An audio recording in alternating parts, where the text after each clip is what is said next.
రైతు, ఒక చిలక కలిసి డెజర్ట్‌లో ఒక ఇల్లు కట్టాలని నిర్ణయిస్తారు.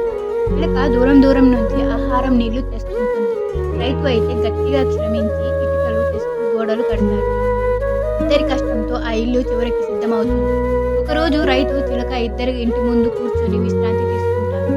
అప్పుడే ఒకసారిగా భారీ వరద వస్తుంది. ఆ నీటిలో రైతు కట్టిన ఇల్లు మునిగిపోతుంది.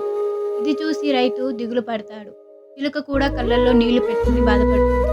ఇలాంటి మరిన్ని స్టోరీస్ కోసం లైక్, షేర్, సబ్స్క్రైబ్ చేయండి.